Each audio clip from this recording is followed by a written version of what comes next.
right. So this is video 13.2, so continuing with political parties.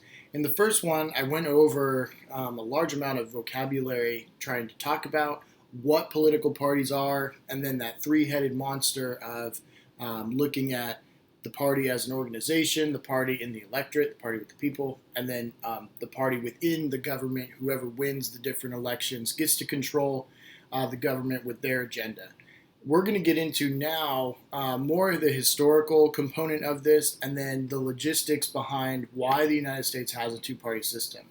There's nothing official about this. Parties are not in the Constitution. Madison warned us about factions, which we can interpret as parties, and a strong legislative branch could control those factions. But we're going to get into why the United States kind of eventually, over time, develops into a two-party system, especially without the parameters behind it. So this is trying to show, political cartoon of the futility of third-party candidates. The third-party candidates I will get into in 13.3. But really, we know in the United States in many regards that it is between the Republicans and the Democrats. And so looking at this, why does this happen? You call it winner take all. And with the winner take all system, you could also call it first past the post. And really what this means is that you either get all the votes or none of the votes. For the Electoral College, for example, in California, the person who wins the majority, so let's say you win 51% of the votes in California, you get 55, and the other person gets 0. When we're talking about the Congress, the legislative branch, a winner-take-all system is really where we look at all of our different districts, and then each district, whoever wins 51% gets that district, and then ultimately we see all those first-place finishers go. And as far as the Senate goes, whoever wins 51%, gets that Senate seat, gets to represent the state. And so we're going to look at this kind of comparing and contrasting. I think the most common example that we see is with the presidency, winner take all, right? So you win all of California, you win none of California. And so keep that example in mind, because I will relate this to the legislative branch. But in general, your best example for American government is the Electoral College. So in other countries, instead of having winner take all, where you win all of it or you win nothing, the first place finisher gets all the votes and they win, and then the second place finisher gets nothing. But in other countries, sometimes you vote for the party and not for the actual candidate. And so let's say you vote for, there's 5 parties to choose from, and each party gets 20%, well, then each party is going to get 20% of the Congress. And so Congress is going to change based on people voting for the party. So compare and contrast proportional representation, where it's just based on voting for the actual party, whereas winner take all, you're actually voting for the candidate. And so that's kind of the key difference there. In countries like Great Britain, because they don't have two-party systems, you don't have enough control. If you only win 40% of the legislative branch, that's not enough to get things done. So you're going to have to team up with other parties and form coalitions. So this is a lot of what you see in countries like Great Britain and also in France as well. You don't see this as much in the United States. We don't need coalitions because oftentimes one party controls 51%, and then the other party is unable to get things done. So let's look at this in a different way. So you have a parliamentary government, DRIP. So this party, 38%, party D, and then party R gets 30%, party I gets 19%, party P gets 13%. So in this case, they're just voting for the party. They're not voting for individual candidates. So the people will vote, and this is how the parties came out. So D gets more votes than any other party. But it doesn't have a majority. So if they're going to pass laws, they don't have the 51% to get that done. So this is where the coalitions form. So R, I, and P, they can get together, and they can have an overwhelming majority over D, power over D. So that could be a coalition. R and I, they would have very, very close to a majority here, but they could form against D, and they would be able to overpower D. So in this case, P becomes the swing vote. If P goes with D, they're going to control the Congress. If they go with R and I, they're going to control the Congress. And so this kind of courting of different parties and forming of coalitions will change over time. And this is really politics at play. It's trying to control the mechanisms of the government. So in the in our situation, right? Because I just showed like Great Britain, for example, voting for the party. Let's say for our presidential election, right? Not Congress, but presidential election, we have winner take all. So let's say this candidate D, gets 38% of the vote. They get more votes than any other party, but it's not a majority. You need a majority to get all the votes. And so in this case, we take the top two. It's called a runoff. So the runoff is held between D and R. And so I and P, they get knocked out, and that's part of the winner-take-all system too. And so you can see, like, over time, people get frustrated. People realize that eventually it's going to come down to these two parties, even if they don't have a majority. And so we're going to have like a playoff run. Basically, we're going to have to do a tiebreaker type of election.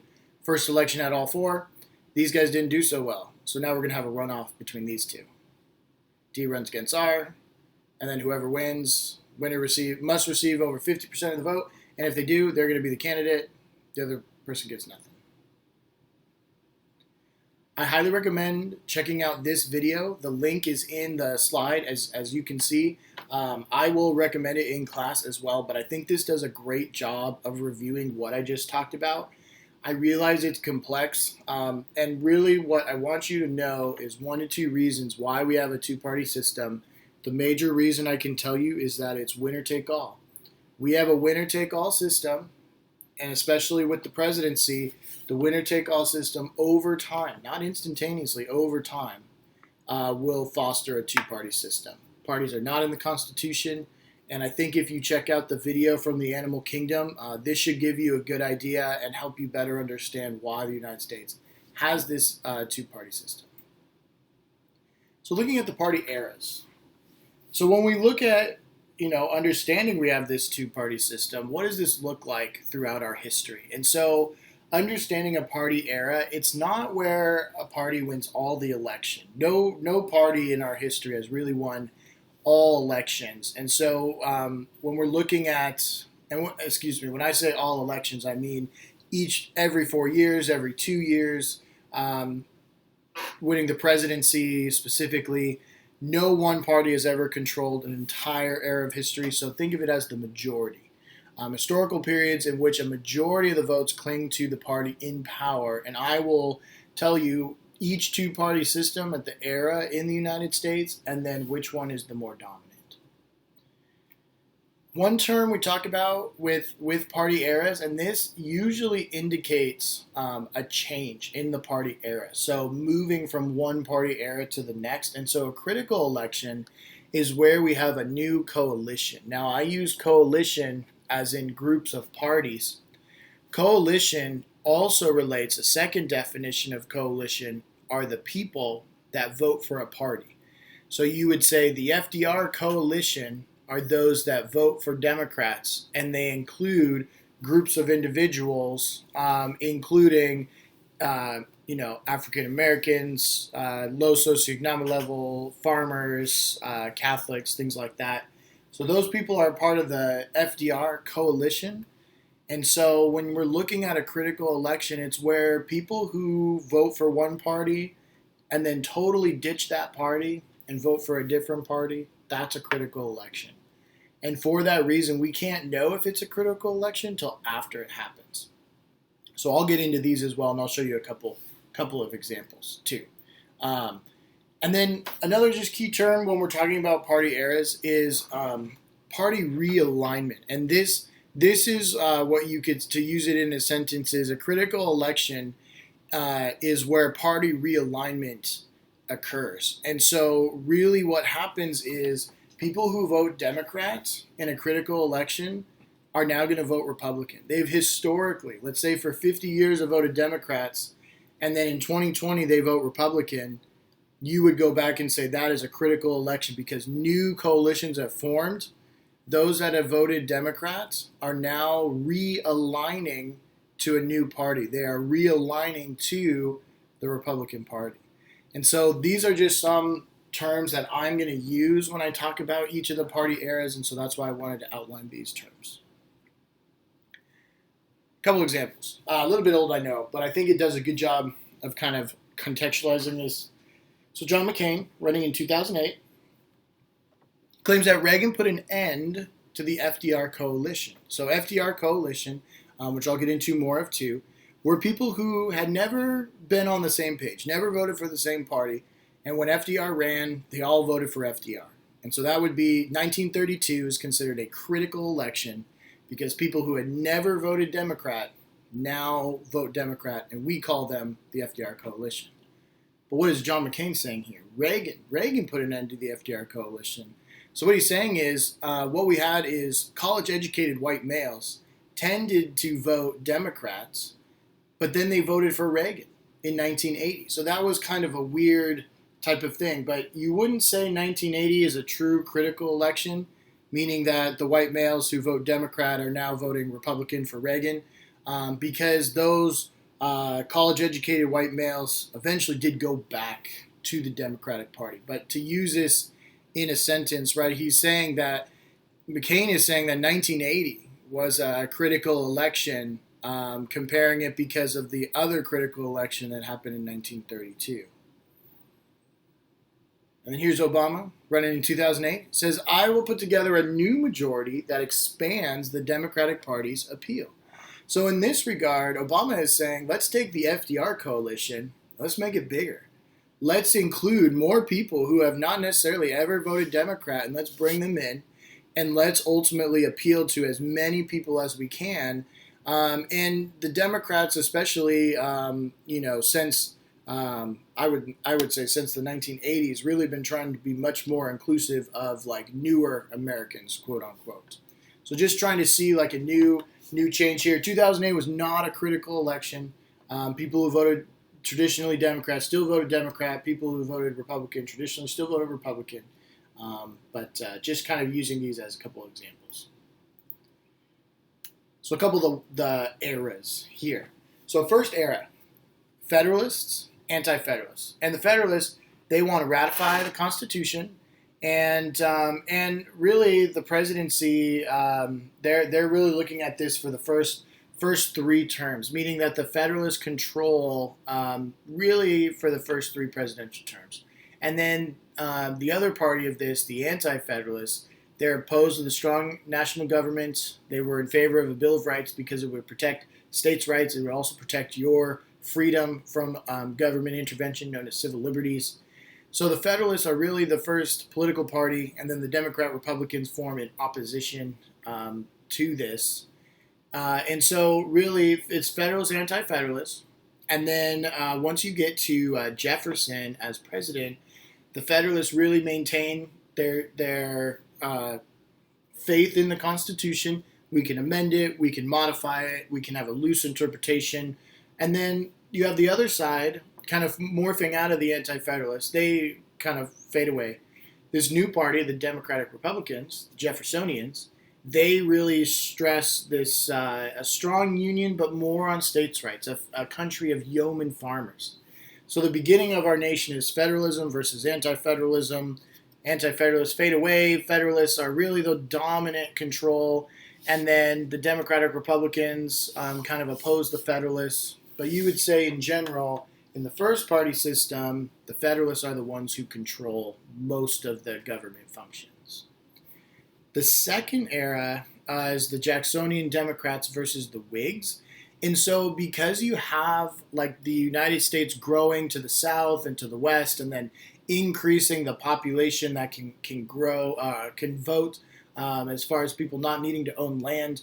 And so the Jacksonian Democrats, the modern Democratic Party founded by Jackson, founded on populism, greater participation, and Jackson really, less of a strong federal government and kind of in favor more of southern rights, states' rights, things like that. And the Whigs actually form more of their party in opposition to Jackson. The Whigs were more in favor of I guess, a stronger national government, more for the sake of like internal improvement. So this would be like businessmen, bankers, merchants, things like that. But truly, they did form in opposition to Jackson. So like Jackson getting rid of the national bank and things like that. And so the Whigs really here they try and oppose Jackson, but the Democrats really are the dominant party during this time, Jacksonian Democrats. Then we move a little bit further, so going into the out of the antebellum South into Reconstruction, and then closer to where we get to FDR. So you have two Republican parties, and so originally the Republican Party rose out of sort of this division in the Democratic Party. You have your Northern Democrats and your Southern Democrats, and the Republican rise as the anti-slavery party. And so this is the party of Lincoln. And this party really, we're looking at, really becomes obsolete once slavery is eradicated. And while Reconstruction wasn't necessarily a success, the Republican Party actually shifts. And so the Democrats, yeah, we have some Democrats in here, but this is the Republican era, 1860 to 1928. But what we're looking at is a change in the Republican. So, for example, the Republican Party today is much more related to the 1896 Republican Party with industrialization and less related to the anti-slavery party of Lincoln.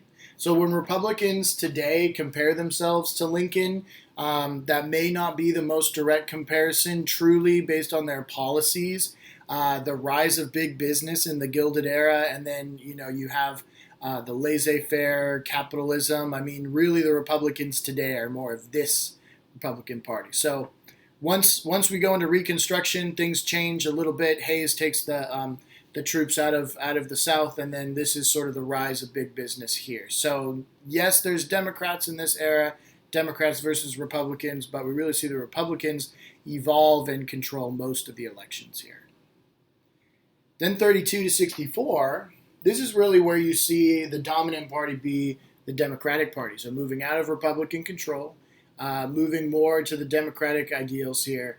And so the New Deal coalition, and put a star next to this, the New Deal coalition is important because it shows for the first critical election for the Democrats before were divided. That's why the Republicans were able to control essentially this whole time, is because the Democrats were fragmented, and now they're going to vote together. And so because they band together, because this group of individuals band together and vote for FDR, and FDR wins 4 terms, this becomes the dominant force as far as this party era. And so we've gone from Federalists to anti-Federalists, moving to Federalists, Democrat, Republicans. Federalists dominate most of those elections. And then you go Jacksonian Democrats and Whigs. Democrats more like states' rights. Whigs are more for a stronger national government, internal improvements. But the Democrats mostly control. Whigs are kind of off to the side. And then Democrats are fragmented. Republicans dominate, even though they change their policies. And then until 64, the Democrats, because they band together, are able to control most of the elections here. So then this brings us to sort of our last party era, our 5th party era, which is 1968 to the present. So the last critical election we could look at is 1968. And this is where Nixon wins. And so this is where it starts, this era of divided government. Congress controls one part. Congress is controlled by one party. The White House is controlled by another party. Part of the reason why the Clean Air and Water Acts and the creation of the EPA occurred under the Nixon presidency is because he did not control Congress, and so a rather liberal policy was able to be passed. We have divided government right now. We have a divided government with a split Congress. Kind of weird. We have a president who is a Republican. We have a House that is democratically controlled and a Senate that is Republican controlled. And so at the end of the day, what does this divided government mean? Well, it makes it harder to govern. It creates a greater likelihood of gridlock.